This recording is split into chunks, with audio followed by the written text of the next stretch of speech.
नमस्कार दोस्तों। आज आपका सीजीएल का 9 सितंबर को पहली शिफ्ट का पेपर हो गया है। तो उसी की जीके जो आई है, अपनी जीएस आई है, उसको एनालाइज करेंगे। जितने भी क्वेश्चन स्टूडेंट्स ने भेजे हैं, आए हैं, उनके बारे में देखेंगे। ठीक है, एक ही मतलब सारे ही क्वेश्चन अलग हो, थोड़े बहुत छोटे होंगे। उसको आप एनालाइज करके आने वाले शिफ्ट्स में जो पेपर आएंगे उसका अंदाज़ा लगा सकते हैं। ठीक है, और मैं हर शिफ्ट्स का एनालाइज डालूंगा। जैसे आज डाल रहा हूँ पहली शिफ्ट का, तो कोशिश करूँगा जैसे शिफ्ट के शिफ्ट दिया करूँगा, या फिर डे के लास्ट में जितनी भी शिफ्ट है उनका इकट्ठा करके डाल दिया करूँगा। ठीक है, तो पहली शिफ्ट का आइए। ठीक है, तो इसमें सबसे पहला क्वेश्चन बना है अपना कि सुदर्शन झील का पुनर्निर्माण किसने करवाया था। तो सुदर्शन झील का पुनर्निर्माण की अगर बात कर लें तो ये कई बार 1900 क्या कहते हैं कई बार रिपीट हो चुका है, और ये क्वेश्चन पिछली बार भी आया था। तो इस सुदर्शन झील का पुनर्निर्माण किसने करवाया था, तो इसका पुनर्निर्माण करवाया था रुद्रदमन फर्स्ट ने। किसने करवाया था? रुद्रदमन फर्स्ट ने। ठीक है, इसको याद रखना है। ठीक है, इसके बाद अगला क्वेश्चन है प्रार्थना समाज। ठीक है, देखो प्रार्थना समाज से संबंधित कई क्वेश्चन आ रहे हैं। ठीक है, पहला ये इसमें, और आएंगे आगे भी, तो उसको देख लेना। प्रार्थना समाज की बात करें तो प्रार्थना समाज कब बनी, तो ये बनी थी 1968 में। कब बनी थी? 1968 में। कौन थे? आत्मारंग पांडुरंग। कौन थे इसमें? आत्मारंग पांडुरंग थे। ठीक है, इसमें।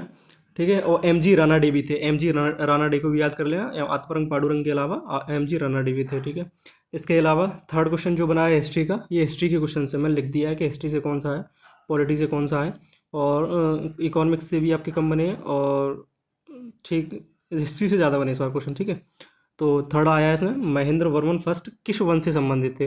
तो महेंद्र वर्मन की बात कर लें तो महेंद्र वर्मन हमारे पल्लव वंश से संबंधित थे। किस वंश से संबंधित थे? पल्लव वंश से। ठीक है, और महेंद्र वर्मन ये वही हैं जो क्या कहते हैं जिनका पुलकेशिन द्वितीय के समकालीन हैं ये लोग, और इन आपस में इनका युद्ध वगैरह चलता था। ठीक है, थर्ड है नील दर्पण किससे संबंधित है। तो नील दर्पण किसने लिखा था? नील दर्पण की बात कर लें तो दीनबंधु मित्र ने लिखा था। किसने लिखा था? नील दर्पण दीनबंधु मित्र ने लिखा था। और ये कब लिखा था? जब नील खेती से संबंधित जितना भी अपने इंडिया में विद्रोह चल रहा था अंग्रेजों के समय, उसी टाइम पे इसको नील दर्पण को दीनबंधु मित्र ने लिखा था। बहुत ही इंपॉर्टेंट है। ठीक है, इसके अलावा है चौथा क्वेश्चन, अगला है इसमें बंकिम चंद्र चटर्जी ने किस आंदोलन को अपनी पुस्तक आनंद मठ में दर्शाया। ठीक है, इसमें मैंने कम लिख पाया है। तो उनकी एक पुस्तक थी बहुत ही फेमस, आनंद मठ। उसमें ये पूछा है कि कौन से विद्रोह को दर्शाया था। तो सन्यासी विद्रोह। कौन सा विद्रोह है? सन्यासी विद्रोह है, जिसको आनंद मठ में बंकिम चंद्र चटर्जी ने दर्शाया है। ठीक है, इसके बाद बात की जाए पॉलिटी से, दो क्वेश्चन आए हैं। पॉलिटी में जो पहला क्वेश्चन है कि अनुच्छेद 32 से, मतलब 32 के समान कौन सा अनुच्छेद है। जैसे 32 अनुच्छेद में क्या है? सुप्रीम कोर्ट रिट जारी करता है। क्या करता है? रिट जारी करता है। ठीक है, इसमें 5 प्रकार की रिट जारी करता है। कितने प्रकार की? 5 प्रकार की रिट जारी करता है। ठीक है, इसी तरीके से हाई कोर्ट अनुच्छेद 226 के द्वारा रिट जारी करता है। ठीक है, इसमें अंतर क्या है? अंतर की बात कर ले तो जो अनुच्छेद 32 है वो मौलिक अधिकार के अधीन आता है। ठीक है, मौलिक अधिकार के अधीन आता है, यानी कि इसको मना नहीं कर सकता सुप्रीम कोर्ट। अगर कोई आर्टिकल 32 में रिट डालेगा, लेकिन हाई कोर्ट इसको मना कर सकता है। ठीक है, इसके बाद पॉलिटी में जो अगला क्वेश्चन है वो है कि राष्ट्रपति की योग्यता से संबंधित क्वेश्चन आया है। तो राष्ट्रपति की योग्यता की बात कर लें तो ये सबसे पहला आता है इसमें, लाभ के पद पर ना हो। क्या हो? लाभ के पद पर। लाभ के पद पर इन द सेंस मतलब किसी भी सरकारी निकाय से या किसी सरकारी विभाग से वो तनख्वाह ना ले रहा हो। ठीक है, और एमपी एमएलए ना हो, मतलब इसी तरीके से। इसके अलावा उम्र की बात कर ले तो उम्र इसमें लिखा नहीं है मैंने। उम्र राष्ट्रपति की जो है वो 35 साल है। कितनी है? 35 साल। ठीक है, अगला आ जाएगा स्टैटिक जीके की बात कर रहे हैं। तो स्टैटिक जीके से 3-4 क्वेश्चन बने हैं, ज़्यादा ही बने हैं। ठीक है, इसमें पहला है लता मंगेशकर 2001 में क्या मिला। तो मैंने आपको बताया था कि लता मंगेशकर को, मेरी जो स्टैटिक की सीरीज़ भी चल रही है इसमें पिनेकल की प्रीवियस ईयर क्वेश्चन जो करा रहा हूँ, उसमें ये पूछा गया है और 2 बार पूछा गया है, कई बार रिपीट हो रहा है ये। ठीक है, तो 2001 में क्या मिला था लता मंगेशकर को तो भारत रत्न मिला था। क्या मिला था? भारत रत्न। ठीक है, इसमें ये 2021 में ये टाइम्स मैगजीन वाला है, ये करंट का क्वेश्चन है, आगे देख लेंगे इसको। ठीक है, इसके अलावा आपसे पूछ लेता है कि पहली कोई क्या कहते हैं संगीत से संबंधित कौन थी जो क्या कहते हैं अपना, जिनको क्या कहते हैं भारत रत्न मिला है। तो किसको मिला था? 1998 में मिला था एम एस सुब्बुलक्ष्मी को। किसको मिला था? एम एस सुब्बुलक्ष्मी को, साल 1998 में, जिनको कर्नाटक संगीत का जनक कहा जाता है। कर्नाटक संगीत का जनक यानी कि एक तरह की क्वीन कहा जाता है, सॉरी माफ़ कीजिएगा। और कर्नाटक संगीत का पिता कहा जाता है पुरंदर दास को। किसको कहा जाता है? पुरंदर दास को। इसके बाद अगला क्वेश्चन है लठमार होली कहाँ होती है। तो लठमार होली अपनी बरसाना में होती है। कहाँ होती है? बरसाना में, मथुरा जिले में पड़ता है बरसाना। यहाँ पर ये यहाँ की राधा रानी थी अपनी। ठीक है, अगला क्वेश्चन है पहला गोल्फ क्लब कौन सा है। तो इसमें पहला गोल्फ क्लब है रॉयल कलकत्ता क्लब। कौन सा है? रॉयल कलकत्ता क्लब 1872 में बना था, रॉयल कलकत्ता क्लब, जो कि पहला गोल्फ क्लब है। अगला है बिहार किसान सभा कब बनी, ठीक है। तो ये थोड़ा डीप क्वेश्चन है, बिहार किसान सभा कब बनी या किसने बनाई, सॉरी इससे संबंध आया किसने बनाई, तो ये किसने बनाई थी, स्वामी सहजानंद सरस्वती ने, ठीक है। स्वामी सहजानंद सरस्वती ने बिहार किसान सभा की स्थापना की थी, ठीक है। ये बहुत अलग से क्वेश्चन थोड़ा सा आया है। अगला है पंडित विश्व मोहन भट्ट को ग्रैमी कब मिला, ठीक है। पंडित विश्व मोहन भट्ट हैं जो कि वीणा से संबंधित है, क्या बजाते हैं, वीणा बजाते हैं, और साल 1993 में इनको क्या मिला था, ग्रैमी मिला था। बात कर लें कि पहला ग्रैमी अवार्ड किसको मिला है, तो पहला ग्रैमी अवार्ड पंडित रविशंकर को मिला। किसको मिला, पंडित रविशंकर को मिला। कब मिला, 1968 में मिला, ठीक है। इसको ध्यान रखना। सर्वाधिक भारत के लिए किसको मिले हैं, तो जाकिर हुसैन को मिले हैं। कितने मिले हैं, 5 मिले हैं, ठीक है। कितने मिले हैं, 5 मिले हैं। आगे चलते हैं। सबसे ज़्यादा दाल उत्पादक राज्य कौन सा है, तो भारत में सबसे ज़्यादा जो दाल उत्पादक राज्य है वो है राजस्थान। इसके अलावा जो अलग एक आध दो चीज़ आपको याद रखनी है कि कॉटन उत्पादन करने वाला राज्य कौन सा है, तो गुजरात है। गेहूं का है तो वो उत्तर प्रदेश है अपना, ठीक है। इसके बाद अगला क्वेश्चन आता है कि बीसीसीआई का हेडक्वार्टर कहाँ है, तो बीसीसीआई के हेडक्वार्टर से संबंधित एक क्वेश्चन आया है। तो बीसीसीआई का हेडक्वार्टर अपना मुंबई में है और इसकी स्थापना वर्ष 1928 में हुई। और बात कर लें इंटरनेशनल क्रिकेट काउंसिल की, तो ये इसके अभी जैसा बनने वाले हैं, ये करंट का क्वेश्चन बन सकता है, अभी बने नहीं लेकिन बनने वाले हैं। और इसकी स्थापना कब हुई थी, 1909 में हुई थी, ठीक है। साइंस के कुछ क्वेश्चन बने हैं, ठीक है। साइंस के क्वेश्चन बने, इनमें से कौन सी रिडॉक्स रिएक्शन नहीं है, तो इसमें ऑप्शंस नहीं मिल पाए, इस वजह से इस क्वेश्चन को थोड़ा समझने में दिक्कत आ रही है, ठीक है। तो इसको देख लेंगे, अगर मुझे थोड़ा बहुत और नॉलेज मिल जाएगी तो मैं अगले वीडियो में इसको ऐड कर दूंगा। एक आया है कि जिम्नोस्पर्म से संबंधित मतलब कौन सा है, इसमें पेड़ वगैरह इस तरीके से मतलब पूछा था। तो जिम्नोस्पर्म की बात करें तो वो होता है जिम्नोस्पर्म जो इसमें खुले बीज होते हैं। कैसे बीज होते हैं, खुले बीज। और इसके अंदर पेड़ कौन से आते हैं, तो देवदार का पेड़ आता है, काय का पेड़ आता है और पाइन का पेड़ आता है। काय का आता है, पाइन का, ये 3 पेड़ आते हैं लगभग, और भी पेड़ आते हैं, ठीक है। इकोनॉमिक्स से एक और आया था, वो थोड़ा समझ में नहीं आया कि वो क्या है, तो वो उसको देख लेंगे हम। इसके अलावा अगला क्वेश्चन है जो एक आया है इसमें, प्रोजेक्ट टाइगर। देखो बार बार रिपीट होता है, ये क्वेश्चन बहुत इंपॉर्टेंट है, ठीक है। तो प्रोजेक्ट टाइगर साल 1973 में हुआ। इसी के साथ आप एक और एडिशनल जो क्या कहते हैं चीज़ याद कर सकते हैं कि हाथी संरक्षण, यानी कि प्रोजेक्ट हाथी मतलब एलिफेंट से संबंधित प्रोजेक्ट कब आया, तो ये 1992 में आया, ठीक है। 1992 में। बात करें करंट अफेयर्स के क्वेश्चन की, तो इसमें पहला क्वेश्चन बना था 2021 में टाइम्स मैगजीन किस भारतीय का नाम था, तो इसमें 3 लोगों का नाम था। किसका था, 3 लोगों का। सबसे पहले थे भारत के प्रधानमंत्री नरेंद्र मोदी, दूसरे थे ममता बनर्जी, और तीसरे थे आधार पूनावाला, जो अपने यहाँ वैक्सीन बनी है, इनमें बहुत बड़ा योगदान था आधार पूनावाला का। तो इसको ध्यान रख सकते हैं। इन 3 लोगों का 2021 में टाइम मैगजीन में इनका नाम दिया गया था। ये तो क्वेश्चन पूछ लिया है। अगला क्वेश्चन है तमिलनाडु के सीएम कौन है, तो तमिलनाडु के वर्तमान में सीएम हैं M.K. स्टालिन। और राज्यपाल की बात कर लें तो R.N. रवि। तो एडिशनल इन्फॉर्मेशन होगी, राज्यपाल कौन है, R.N. रवि, ठीक है। तो ये आपके क्वेश्चन रहे हैं, ठीक है। आशा करता हूँ और आप इसको अच्छे से कर लेना, ठीक है। आगे वाली शिफ्टों में आगे के मैं सॉल्यूशन कराता रहूँगा, आप इनको अच्छे से देख लेना, ठीक है। धन्यवाद। नमस्कार दोस्तों, हमारी CGL के 9 सितंबर की सेकंड शिफ्ट का एनालिसिस आ गया है जीके का। पहली शिफ्ट का मैं करा चुका हूँ, ठीक है। आप अगर इस एनालिसिस को देखते रहेंगे ध्यान से तो आपका रिवीजन हो जाएगा अच्छे से और आगे की शिफ्ट में आपको आसानी होगी, ठीक है। तो फर्स्ट शिफ्ट की अपेक्षा में सेकंड शिफ्ट का पेपर थोड़ा ठीक आया है, ठीक है।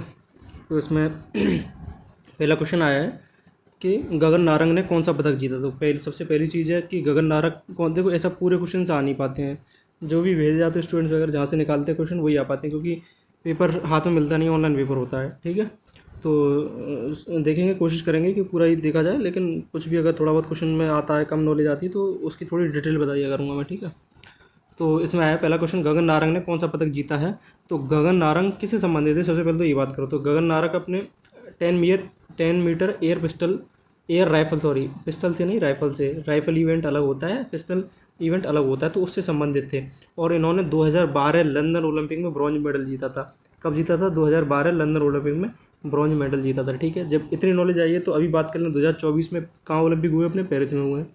तो वहाँ पर आपने सुना होगा मनु भाकर, तो वो 10 मीटर एयर पिस्टल में उन्होंने किस में जीता है, 10 मीटर एयर पिस्टल में 2 ब्रॉन्ज मेडल जीते हैं, एक सिंगल में जीता है और एक डबल्स में जीता है, ठीक है। तो 2024 के पेरिस ओलंपिक क्या कहते हैं, 2024 में ओलंपिक कहाँ पे हुए थे, पेरिस में हुए थे, ठीक है। अगले कहाँ होंगे तो 2028 में होंगे अपने लॉस एंजलिस में होंगे, USA में होंगे, ठीक। इसके बाद अगला है इलेक्ट्रोलाइसिस क्या होता है। देखो साइंस का क्वेश्चन है, इलेक्ट्रोलाइसिस क्या होता है, जब पानी में इलेक्ट्रिसिटी पास कराई जाती है, क्या कहलाए, जब पानी में इलेक्ट्रिसिटी को पास कराया जाता है तो वो इलेक्ट्रोलाइसिस कहलाती है। और ये डिकम्पोजिशन रिएक्शन है। कैसी रिएक्शन है? डिकम्पोजिशन रिएक्शन है। अगला क्वेश्चन है चिटगांव विद्रोह। देखो चिटगांव विद्रोह, ये चिटगांव अभी जो है वर्तमान में बांग्लादेश में पड़ता है। तो चिटगांव विद्रोह हुआ था, तो ये कब हुई थी? तो ये 1930 में हुआ था। कब हुआ था? 1930 में हुआ था। और उस टाइम सूर्यसेन कौन थे? इसकी अगुवाई किसने की थी? सूर्यसेन, जिनको मास्टर दा के नाम से भी जाना जाता है। किस नाम से जाना जाता है? मास्टर दा। इसके अलावा कुछ और विद्रोह देख लेते हैं। जैसे काकोरी हुआ, तो काकोरी अपना कब हुआ था? 1925 में हुआ था। और चौरी चौरा कब हुआ था? तो ये 1922 में हुआ था। ठीक है, चौरी चौरा ही कारण बना था असहयोग आंदोलन को वापस कराने में। ठीक है, थाने के अंदर जो पुलिस वालों को जिंदा जला दिया था उसी में। और काकोरी ट्रेन लूट करके जो ट्रेन लूटी थी तो वो 1925 में हुई थी। अगला है अलाउद्दीन खिलजी दक्षिण भारत में सबसे पहले किसे हराया? तो बात की जाए तो अलाउद्दीन खिलजी ने दक्षिण भारत में देवगिरी, जो देवगिरी था जिसको यादव वंश भी कहते हैं, तो 1296 में उसको सबसे पहले पराजित किया था जब दक्षिण की ओर बढ़ा था। और इसका दक्षिण का मोर्चा किसने संभाला था? तो दक्षिण का मोर्चा इसके सेनापति मलिक काफूर, जिसको 1000 दिनारी भी कहा जाता है, जो कि इसका एक दास था जिसको ये 1000 दिनार में लेके आया था, इसलिए इसको 1000 दिनारी कहा जाता है। ठीक है, और इसके बाद काकतीय वंश आया था सेकंड नंबर पर। देवगिरी के बाद जो अगला वंश जो अगला क्षेत्र जीता था वो काकतीय वंश का जो क्षेत्र था वो जीता था। और इसने देखो अलाई दरवाज़ा बनवाया, जो कुतुब मीनार के बाहर का गेट है वो इसी ने बनवाया। इसके अलावा दाग व चेहरा नीति इसने बनवाई है। और शाहनाई मंडी एक मतलब ये बाजार टाइप का लगवाता था। सराय अदल, ये भी अलाउद्दीन खिलजी से संबंधित है। ठीक है, इसके अलावा इसने अपने टाइम पर सेना का बहुत ध्यान रखा, मतलब सेना इसके टाइम पे बहुत बढ़िया थी, इसीलिए ये बहुत सारे क्या कहते हैं अपने साउथ में और साउथ के बहुत से राज्यों को जीतने में सफल रहा। ठीक है, इसके बाद अगला है केंद्र राज्यों को सलाह, यानी कि ये आया था इस तरह का क्वेश्चन था कि कुछ मामलों में राज्यों पर संघ का नियंत्रण होता है। तो ठीक है, ये किस आर्टिकल के अंतर्गत होता है, किस अनुच्छेद के अंतर्गत होता है? तो ये आर्टिकल 257 में होता है, जो कि अनुच्छेद के भाग 11 में आता है। ठीक है, इसमें क्या होता है? राज्य पर कुछ मामलों में केंद्र का क्या कहते हैं नियंत्रण होता है। ठीक है, तो इसकी बात इसमें की गई है। तो ये भाग 11 से और आर्टिकल 257 से संबंधित है। अगला है गोविंद जी नृत्यालय की स्थापना। गोविंद जी नृत्यालय की बात करें तो ये मणिपुर में स्थित है। कहाँ पर है? मणिपुर में। और इसकी स्थापना की थी गुरु विपिन सिंह। गुरु विपिन सिंह को एक तरह से मणिपुरी डांस, जो कि मणिपुर का शास्त्रीय नृत्य है, इसके संस्थापक के रूप में माना जाता है। ठीक है, और इसके अलावा मणिपुर की बात कर लें तो यहाँ की अन्य कुछ डांस और है, जैसे रासलीला। मैंने बताया था कृष्ण जी और राधा जी, जो मैं अपनी स्टैटिक जीके की सीरीज़ चला रहा हूँ उसमें क्वेश्चन कराता हूँ। ये सारे क्वेश्चन उसमें किए जा चुके हैं, जितने भी डांस रिलेटेड क्वेश्चन आए वो कोई भी बाहर नहीं जाएगा। ठीक है, तो रासलीला यानी कि कृष्ण और राधा जी जब रास वगैरह मतलब वहाँ पे किया जाता था, तो उस तरीके से संबंधित, ये मणिपुर से ही संबंधित है। उसके अलावा पुंगचूलोम में ड्रम पर डांस किया जाता था, तो पुंगचूलोम ये। थांगटा एक तरह का मणिपुर का मार्शल आर्ट है। ठीक है, थांगटा मणिपुर का मार्शल आर्ट है। ठीक है, इसके अलावा कुछ नृतक हैं, जैसे झावेरी बहनें, झावेरी सिस्टर्स अगर आ जाए तो सीधे मणिपुर लगा देना। इसके अलावा चारू माथुरी है और निर्मल मेहता है। गुरु विपिन सिंह तो है ही संस्थापक के तौर पर। ठीक है, अगला है टेट्राब्यूटाइल एल्कोहल का IUPAC नेम क्या है? ठीक है, तो टेट्राब्यूटाइल एल्कोहल का IUPAC नेम क्या है? तो IUPAC की पहले फुल फॉर्म जान लो। International union of pure and applied chemistry. IUPAC का फुल फॉर्म क्या है? International union of pure and applied chemistry. तो इसका IUPAC नेम क्या है? 2-मिथाइल 2-प्रोपेन। किसका? टेट्राब्यूटाइल एल्कोहल का। ठीक है, अगला क्वेश्चन है हरित क्रांति। अगला क्वेश्चन किससे संबंधित आया था? हरित क्रांति से संबंधित आया था। ये नहीं पता कि क्या था इसमें, तो हम थोड़ी सी नॉलेज ले लेते हैं। तो हरित क्रांति की शुरुआत विश्व में किसने की थी? तो विश्व में की थी नॉर्मन बोरलॉग ने। किसने की थी? नॉर्मन बोरलॉग, जो कि USA से संबंध रखते हैं। ठीक है, भारत की बात की जाए तो भारत में की थी MS स्वामीनाथन। किसने की थी? MS स्वामीनाथन ने, जिनको भारत की हरित क्रांति का जनक कहा जाता है। और ये 1960 के दशक में हुई थी। ठीक है, और 2 चरणों में हुई थी। इसमें क्या है? एक बीज लाया गया था HYV सीड्स, यानी कि हाई एल्डिंग वेराइटी सीड्स, यानी कि फसलों की गुणवत्ता को बढ़ाने के लिए इसमें जोर दिया गया है इस हरित क्रांति में। ठीक है, इसके अलावा कौन से राज्य थे? तो सबसे पहले पंजाब, आंध्र प्रदेश, तमिलनाडु, ये राज्य थे जहाँ पर ये स्टार्ट की गई। और MS स्वामीनाथन अभी 2024 में जो मरणोपरांत भारत रत्न दिया गया है, इनको 9 फरवरी 2024 को भारत रत्न प्रदान किया गया। इसके बाद अगला क्वेश्चन है सिडबी की स्थापना। सिडबी की स्थापना कब हुई? तो सिडबी की स्थापना 1990 में हुई। इसका मुख्यालय लखनऊ में है। बात की जाए इसके फुल फॉर्म की तो small industrial development bank of India इसकी फुल फॉर्म है।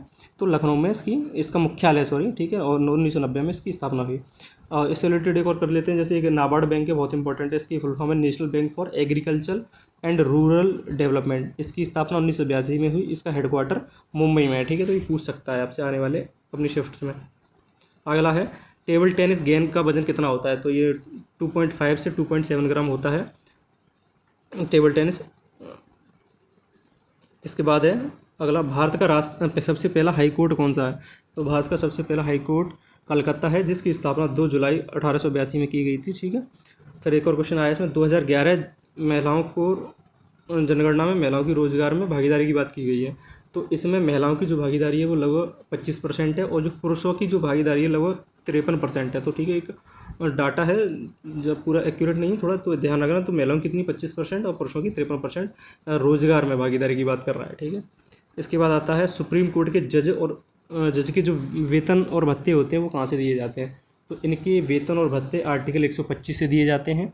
और बात की जाए तो सुप्रीम कोर्ट कौन से आर्टिकल में है, तो ये 124 आर्टिकल में, सुप्रीम कोर्ट कौन से आर्टिकल में, 124 में। और हाई कोर्ट की बात कर ले तो हाई कोर्ट है 224 में, हाई कोर्ट अपना कौन से आर्टिकल में, 224 में।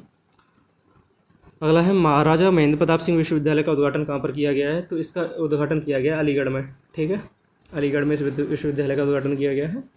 अगला क्वेश्चन है, लता दीनानाथ मंगेशकर पुरस्कार 2022 में किसे दिया गया था, तो सर्वप्रथम इसकी शुरुआत 2022 में हुई थी, और सर्वप्रथम इसको नरेंद्र मोदी, भारत के प्रधानमंत्री नरेंद्र मोदी को ही दिया गया था, लता दीनानाथ मंगेशकर पुरस्कार को। और हाल ही में जो सबसे रिसेंट में दिया गया है, अमिताभ बच्चन को 2024 में दिया गया है लता दीनानाथ मंगेशकर पुरस्कार, ठीक है। तो पूछ सकता है, अब 22 वाला पूछ लिया तो 24 वाला पूछ लिया, कोई बड़ी बात नहीं है।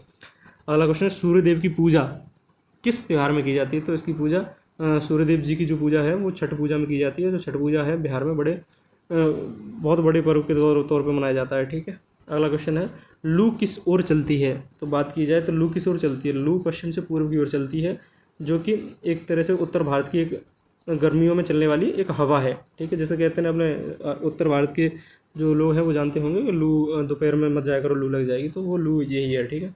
इसके अलावा पिछले जो फर्स्ट शिफ्ट में एक क्वेश्चन आया था कि पल्सेस यानी कि दालों का सबसे ज़्यादा उत्पादन कौन करता है, तो मैंने बताया था राजस्थान। तो उसमें जो पेपर में जो ऑप्शन में राजस्थान है ही नहीं, वहाँ ऑप्शंस में है महाराष्ट्र है, तो महाराष्ट्र ठीक रहेगा इस वाले में, ठीक है। बात की जाए ओवरऑल अभी इंडिया में तो राजस्थान ही करता है, लेकिन ऑप्शन में है नहीं, तो हम महाराष्ट्र था तो उसको महाराष्ट्र को लगाएंगे। तो यहाँ पर ही हमारा एनालिसिस खत्म होता है, आगे जितनी वीडियो का एनालिसिस आएगा मैं डालता रहूँगा। धन्यवाद।